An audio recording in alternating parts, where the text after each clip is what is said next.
Researchers suggest the Xinjiang concentration camp, officially called Vocational Education and Training Center, detained up to 1.8 million Uyghur and other Muslims since 2017, with reports of forced labor and human rights abuse.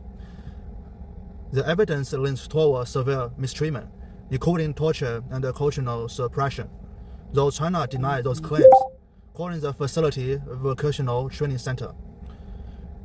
International reactions are divided, with some countries labeling a genocide, while others support China's policy, highlighting the controversy. Background.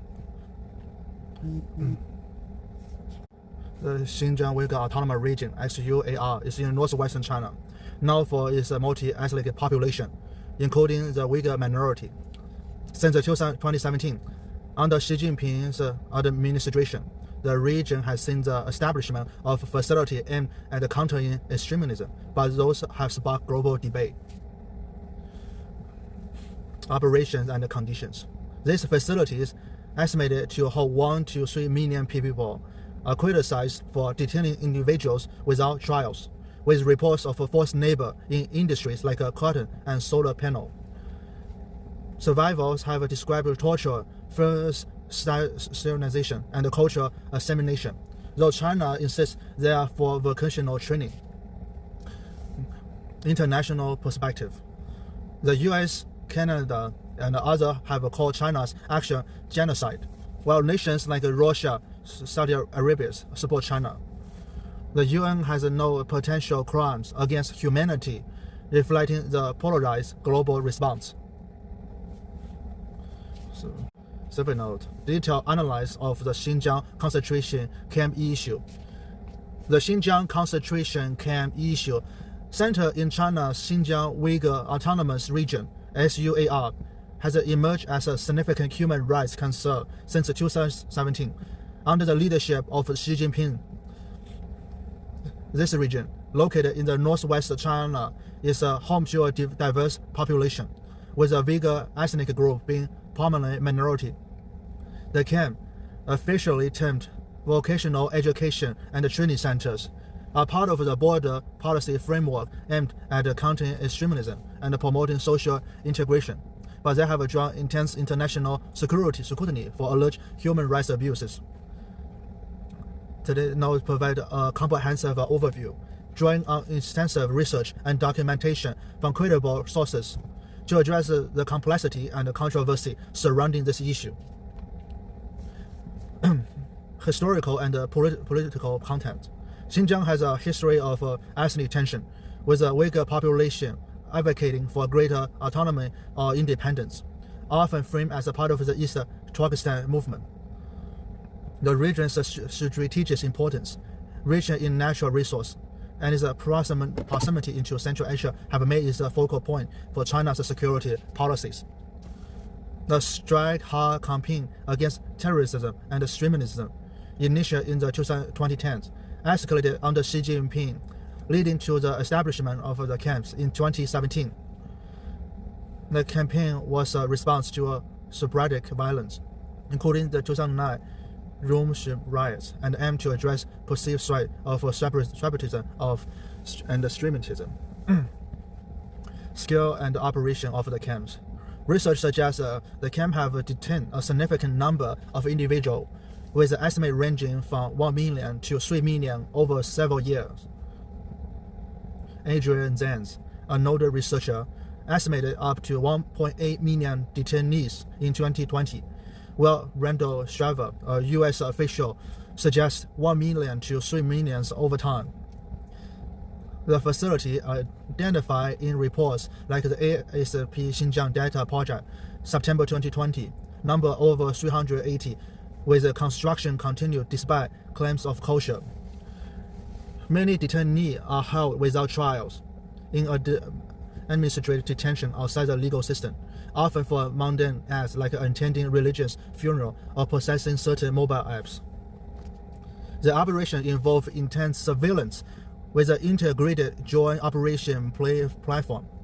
IJOP analyzed the residents' behavior data to flag suspicious individuals, leaked documents such as the China cables, November 2019, and the Xinjiang police files, May 2022, reveal the scale of the detention, including mugshot and interrogation scenes, are violated by media outlets like BBC and Der Spiegel. This leak, accessible via ICIG China cable, underscores the militarized camps with the reports of armed guards and the shoot-to-kill policy for escape attempts. Conditions and human rights abuses. The evidence leans toward severe mistreatment within the camps.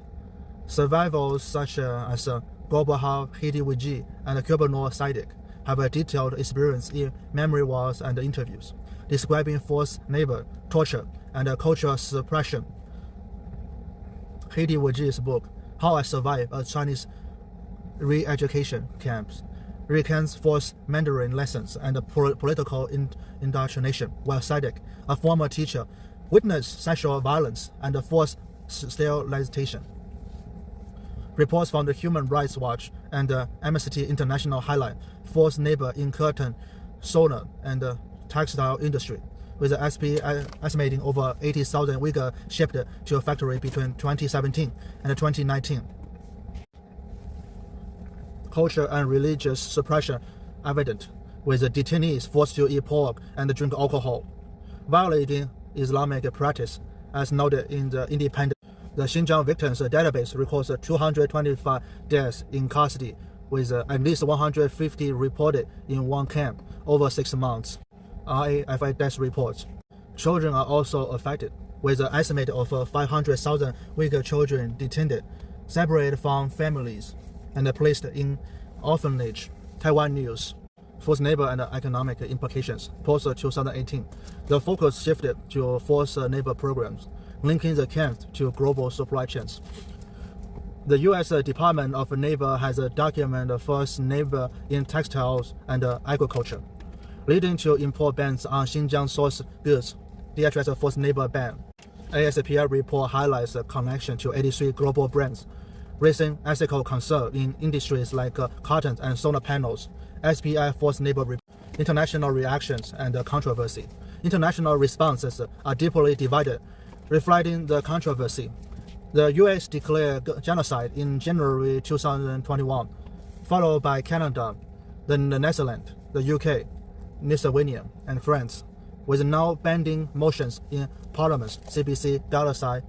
The UNOCHR reports in 2022 noted potential crime against humanity. Conversely, 37 countries, including Russia and Saudi Arabia, expressed support in 2019, with 54 rejecting allegation in a UN statement, highlighting geopolitical alliances.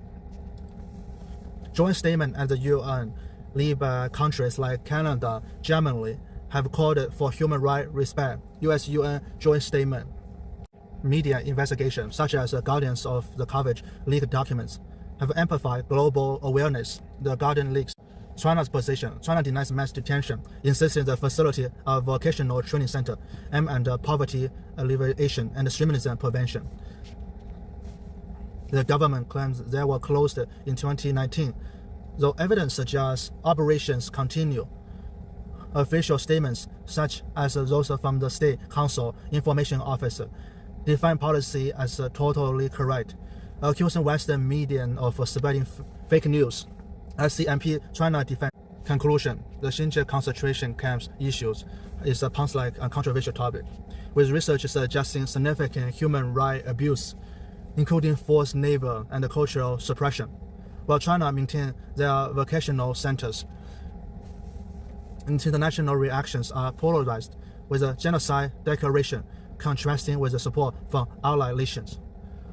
This survey is informed by extensive documentation aimed to provide a balanced and detailed overview, acknowledging the sensitivity and ongoing debate. That's everything. Thank you so much. Appreciate it.